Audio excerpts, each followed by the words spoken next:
Dalang sebenar serangan berdarah di sebuah sekolah rendah di Minab, Iran terbongkar dengan penedikan video terbaru yang tular semalam. Visual tersebut didakwa menunjukkan serangan peluru berpandu Amerika Syarikat ke arah pangkalan tentera laut Iran. Bukti itu sekaligus menyanggah dakwaan Presiden Donald Trump yang menuduh Tehran bertanggungjawab atas tragedi yang mengorbankan lebih 160 murid perempuan.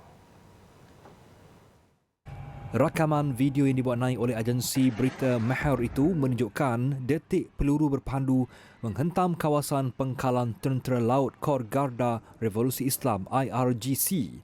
Pakar senjata mengenal pasti senjata itu konsisten dengan reka bentuk peluru berpandu Tomahawk milik tentera laut Amerika Syarikat. Video sama turut memaparkan kepulan asap tebal dari arah sekolah Syajareh Tayyibah di mana berpuluh-puluh orang kelihatan melarikan diri daripada zon serangan. Serangan tersebut mungkin bangunan klinik perubatan di dalam pangkalan berkenaan yang terletak bersebelahan dengan sekolah tersebut. Perkembangan ini mencetuskan reaksi keras di Washington.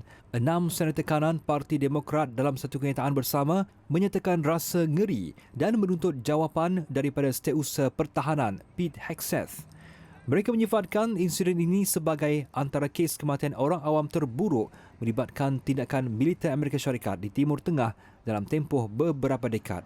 Semalam Trump secara terbuka menuduh Iran mengebom sekolah mereka sendiri kononnya bagi meraih simpati dunia.